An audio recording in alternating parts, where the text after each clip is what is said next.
Amigos sportinguistas, boa noite a todos. Venho aqui fazer um balanço do ano 2013, um ano que termina agora, mas que foi muito importante, foi muito intenso para a vida do nosso clube, como todos sabem. Houve umas eleições que determinaram uma mudança muito importante no Sporting.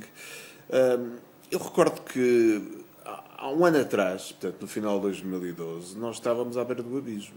Sou a presidência do inesquecível, e ponho muitas aspas nisto, Godinho Lopes, não é? Já tínhamos sido afastados da Liga Europa, já tínhamos sido afastados da Taça de Portugal e tínhamos jogado em Vila do Conde, onde tínhamos perdido por 1-0. Em 3 jogos que o Rio Ave o ano passado perdemos os 3. Este era para a Taça da Liga e tínhamos acabado também de hipotecar, digamos assim, de perder as hipóteses que tínhamos de seguir para as meias finais da Taça da Liga. Portanto, no final do ano 2012, tínhamos dos 4 objetivos propostos para a época 2012-2013, 3 já estavam perdidos.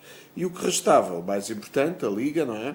Estávamos ali no meio da tabela, mais para baixo do que propriamente para cima. Não é? E eu tenho esta convicção, e na altura tive e continuo a tê-la. Se o Vercauteren se tem mantido como treinador, nós iríamos lutar pela manutenção e não pela Europa, como muitos diziam. Era um tipo que não conhecia minimamente o nosso futebol e o caminho era esse. Felizmente o Godinho Lopes emendou a mão no que diz respeito ao treinador e foi buscar o João Ferreira primeiro para manager, mas enfim, todos perceberam que era para suceder ao Vercauteren assim que se tornasse óbvia a necessidade de ser substituído, e foi o que aconteceu, felizmente para nós. E eu acho que hoje devemos agradecer publicamente e devemos estar gratos e reconhecidos ao professor João Ferreira por nos ter mantido na primeira Liga. E isto não é blague, não é humor negro, não é ironia, não é sarcasmo, é que eu acho que foi mesmo isso que aconteceu. O professor João Ferreira teve o mérito, como já conhece o futebol português há muito tempo, de conseguir estabilizar a equipa, organizá-la, lançou dos jovens com valor, como o Dyer, o Bruma, na altura o Zezinho também, entre outros, e enfim, conseguiu ali um esquema tático mais de acordo com os jogadores que nós tínhamos e conseguiu-nos manter ali no meio da tabela, portanto, afastar aquele fantasma da luta pela permanência, que era o que eu acho que nos ia acontecer, como disse há pouco, caso o Vercauteren se tenha mantido. É claro que muitos depois também, enfim, começaram a pensar na Europa, na possibilidade de nós irmos à Europa. Eu aí confesso que nunca estive muito otimista, porque eu também já conheço, e todos conhecemos, não, o João Ferreira há uns anos. Não é? Quando se colocam metas muito ambiciosas, quando se coloca muita pressão, ele falha. Pelo menos é esta a regra. É claro, com a exceção já histórica e habitual do Porto, onde todos têm sucesso, não é? E, portanto, eu pessoalmente nunca acreditei. Nem o censuro sequer, por ele não ter conseguido ir à Europa. Reparem, ele apanha a equipa numa situação muito complicada, com grande oposição interna e externa, e, portanto, era-lhe difícil, até com o plantel que tinha, fazer melhor. Mas a verdade é que ficámos em 7º lugar, foi o melhor que ele conseguiu, mas eu também nunca tive dúvidas que ele não devia ser o treinador para esta época. Justamente por aquilo que referi há bocado, pela sua personalidade perdedora, e basta ver o que ele está a fazer este ano no Braga. Ao mesmo tempo, apareceram 2 jovens que foram muito importantes para a vida do nosso clube, o Miguel Paim e o André Patrão, que criaram um movimento, dar rumo ao Sporting, que foi absolutamente essencial na altura. Eu lembro-me que fui assinar a petição no fim de 2012, e tive a oportunidade de conhecer pessoalmente o André Patrão. Falei com ele, vi que era um jovem que sabe de futebol, que sabiam perfeitamente o que estavam a fazer, tinham consciência disso, já tinham sido recebidos pelo Godinho Lopes, e saí de lá otimista, bastante otimista. É claro que depois o processo, já todos sabemos e todos se recordam, foi difícil, não é? Foi difícil porque o engenheiro Godinho Lopes estava agarrado ao poder que nem uma lapa, não é? Portanto, ele não queria publicamente, desde logo por uma razão pessoal, ele não queria admitir que era incompetente para ser presidente do Sporting, que não sabia rigorosamente nada de futebol, ou então, ainda mais grave, se calhar nem tinha consciência que era incompetente. E obviamente que isso dificultou muito o processo de mudança no Sporting. Só que nestas horas há sempre alguém também decisivo e o órgão, neste caso, o órgão social que foi decisivo foi a mesa da Assembleia Geral, a quem também devemos estar gratos e reconhecidos. A mesa que foi alvo de tantas críticas, na minha opinião, a maior parte delas injustas. A mesa podia, para terem noção, a mesa podia perfeitamente ter protelado, ter adiado a convocatória da Assembleia. E não o fez porque quis ser rigorosa, não é? E cumprir os estatutos. Por exemplo, tinha um fundamento desde logo que era dizer que o conceito de justa causa, que era invocado na petição do movimento Dar Rumo ao Sporting, não estava definido nos estatutos. Podia, por exemplo, ter convocado uma Assembleia Geral Extraordinária só para os sócios definirem o que é justa causa. Uma vez que aquilo que o movimento Dar Rumo dos jovens Miguel e André se propunha era destituir o Presidente em funções por justa causa. Mas não. A Assembleia foi igualmente corajosa, foi rigorosa, foi imparcial e quis dar voz aos sócios. Entendeu que era necessário que os sócios fossem ouvidos. E isto foi muito importante porque levou à convocatória da Assembleia Geral Extraordinária, sem a qual o Godinho Lopes não se tinha demitido.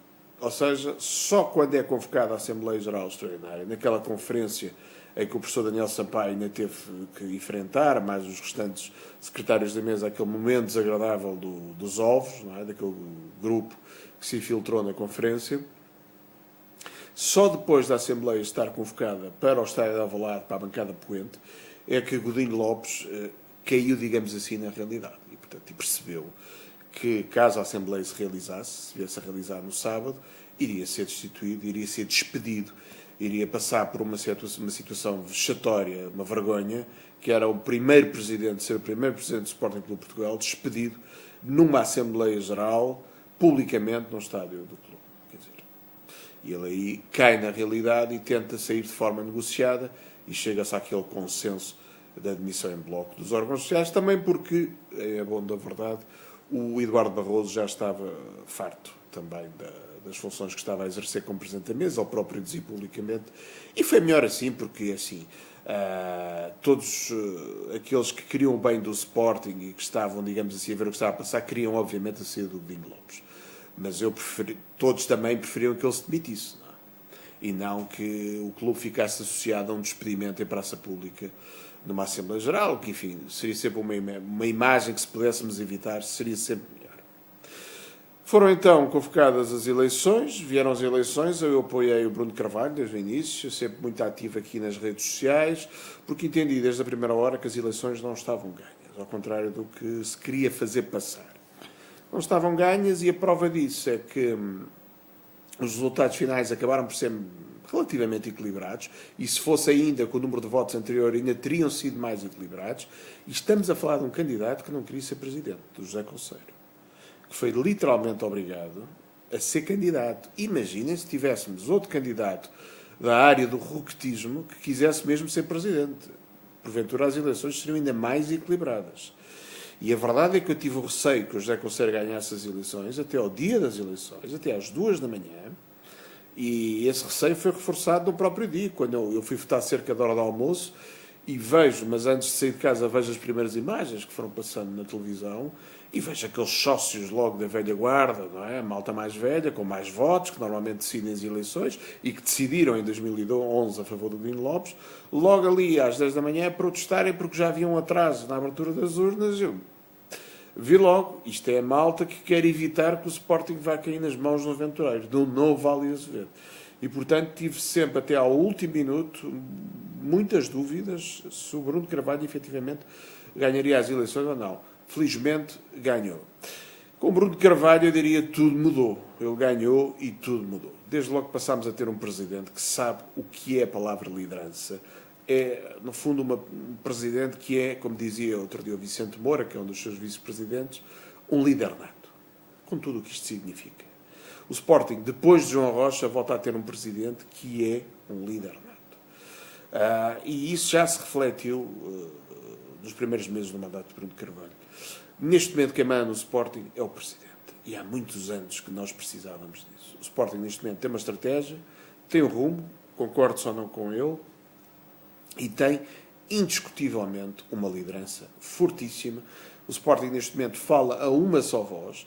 Aquelas vozes que todos ouvíamos, dos notáveis, dos históricos, dos ex qualquer coisa, desapareceram. Pelo menos na esmagadora maioria delas desapareceu. Eu deixei de os ouvir. É certo que os resultados de futebol também estão a ajudar, mas a verdade é que o Bruno Carvalho conseguiu unir o clube à sua volta. Isto é indiscutível. O segundo ponto, que não é menos importante e que mudou substancialmente com a presidência do Bruno Carvalho, foi a relação com a banca. Ora bem, o Bruno Carvalho, quando toma posse, o que é que encontra? Encontra um projeto de reestruturação financeira já desenhado, juntamente com o Godinho Lopes, não é, para ele assinar de cruz. Obviamente que quem apostou e quem votou no Bruno Carvalho não esperava que ele o fosse fazer, não é? E o que é que ele faz? Na minha opinião, tem uma atitude extremamente inteligente. Ele coloca na praça pública as negociações com a banca. Ou seja, chama para junto de si os sócios do Sporting, que no fundo são quem manda no clube, são os donos do clube. Ele vai buscar aos sócios, faz uma aliança com os sócios, vai buscar aos sócios o apoio que necessitava para ter uma posição negocial forte com a banca. Porque já todos esperávamos que ia haver problemas designadamente com o PES, com o Sr. Ricciardi, que julga que manda no clube há anos, e se calhar até tinha razões e fundamentos para pensar assim.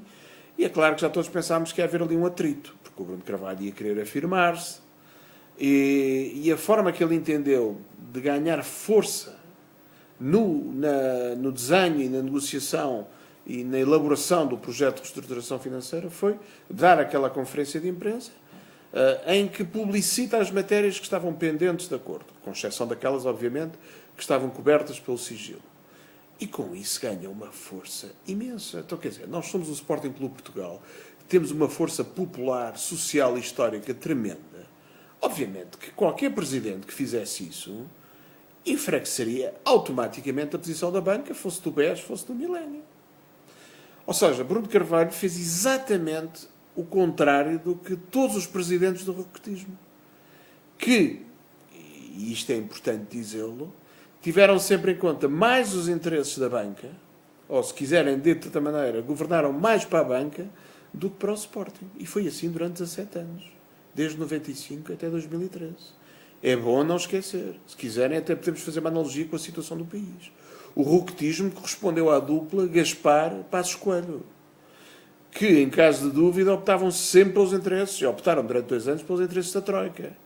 E a nossa Troika também lá está, que é constituída pelos nossos credores, a começar pela banca, e os presidentes que nós tivemos, desde Roquete até Godinho Lopes, governaram sempre tendo em conta, em primeiro lugar, os interesses da banca. E isto, obviamente, impede qualquer relação emocional com os adeptos, impede qualquer projeto de sucesso no futebol, que é a modalidade mais importante e é, no fundo, a essência do Sporting. E, se quiserem, uma das causas porque o projeto fracassou está aqui. É que todos os presidentes governaram sempre tendo em conta os interesses da banca, eram escolhidos pela banca, avalizados pela banca. Obviamente que nenhum clube de futebol resulta de ser governado desta maneira. Quer dizer, os sócios do Sporting perceberam tarde, na minha opinião, mas mais vale tarde do que nunca. E, em função desta postura, Bruno Carvalho consegue um projeto de reestruturação financeira fantástico. Para além disso, ainda consegue que a Oldimo se torne acionista, ou seja, consegue que um credor se torne acionista, seguindo aquele princípio de dívida por ações, o que implica uma certa capacidade de persuasão da parte do Presidente. E ele, nesse aspecto, também esteve muito bem. E, portanto, esta segunda mudança foi fundamental. Quer dizer, isto marca o estilo de uma presidência, marca um ponto em que Bruno Carvalho insistiu muito durante a campanha, que era devolver o clube aos sócios. E eu acho que ele o fez quando teve esta postura para com a banca.